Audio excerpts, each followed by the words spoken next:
இப்போ வந்து தமிழ்நாட்டுல வந்து பாலியல் வன்கொடுமை, அதாவது பெண்களுக்கு எதிரான வன்கொடுமை வந்து ரொம்ப அதிகமா இருக்கு.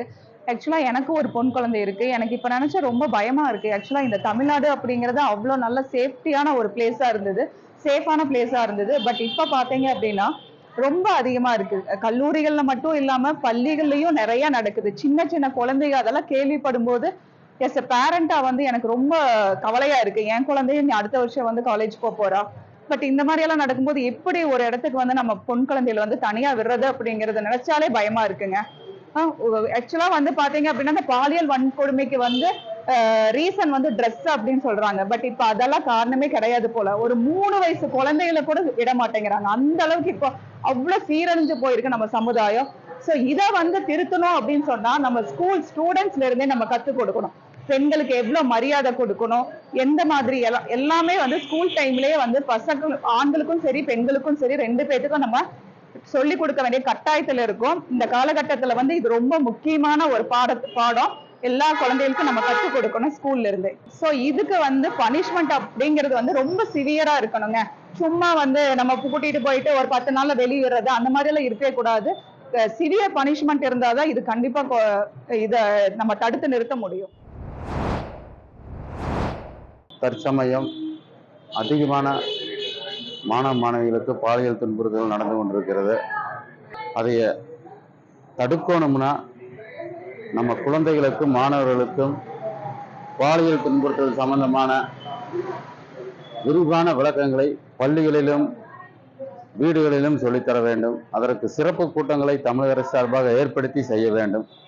பாலியல் துன்புறுத்தலில் ஈடுபடும் கயவர்களை கடுமையான தண்டனை, மரண தண்டனை கொடுத்தாலும் கூட தகும். அவர்களது போட்டோவை ஊர் முழுவதும் ஒட்டி அவர்களை போன்ற செயலில் ஈடுபடுவர்களை தடுப்பதற்கு இது பயன்படும். பாலியல் வன்முறைக்கு வந்து பெண் குழந்தைகள் வந்து ரொம்ப நிறைய ஆயிட்டு இருக்காங்க. இதை வந்து தடுக்கிற விதமா நம்ம வந்து அதாவது தமிழ்நாடு அரசு வந்து இன்னும் எதுவுமே ஸ்டெப் எடுக்காம இருக்கிறாங்க. தமிழ்நாடு அரசுங்கிறத விட நம்ம சைட்ல இருந்து நம்ம நிறைய இது பண்ண வேண்டியிருக்கு. அதாவது கூட பெற்றோர்கள் எல்லாருமே இருக்காங்க. பெற்றோர்களும் வந்து பெண்கள் வெளியே போறப்போ என்ன காஷன்ஸ் இருக்கணும், பெண்களுக்கு மட்டும் இல்ல ஆண்களுக்கும் சேர்த்து இது நம்ம சொல்லி தரணும்.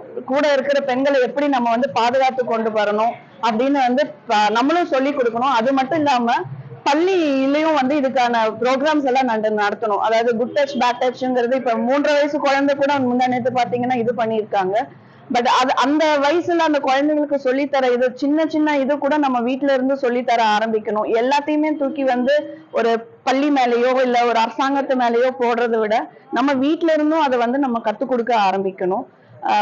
இது மட்டும் இல்லாம இதை சார்ந்து வந்து பண்றவங்களுக்கு கடுமையான தண்டனை வந்து நம்ம பண்ணணும்னு நினைக்கிறோம். ஏன்னா எல்லா விதமான இடத்துலயும் வந்து பெண்கள் வந்து இப்ப முன்னேறி கொண்டு போகணும்னு எல்லாம் சொல்லிட்டு இருக்கும் போது இது வந்து நம்மளுக்கு வந்து ஒரு பெரிய இதா இருக்கு. ஏன்னா பெரிய அதாவது காலேஜ் படிக்கிற பொண்ணுங்க இல்ல வேலைக்கு போறவங்கன்னு இல்லாம இப்ப ஒரு 2 வயசு குழந்தை 3 வயசு குழந்தை இதெல்லாம் வந்து இந்த மாதிரி இது பண்றங்கேட்டி எல்லா விதமாவும் நம்ம வந்து பெண்களுக்கான இது கொடுக்கணும். பெண்களுக்கு சொல்லி தரதை விட முதல் பசங்களுக்கும் அதை பத்தி சொல்லி தரணும். பெற்றோர்கள் வந்து அந்த பசங்களுக்கு வந்து நல்ல விதமான இதை சொல்லி கொடுத்து வளர்த்து வந்தாங்கன்னா அதுவும் நம்மளுக்கு வந்து ஒரு இதா இருக்கும்.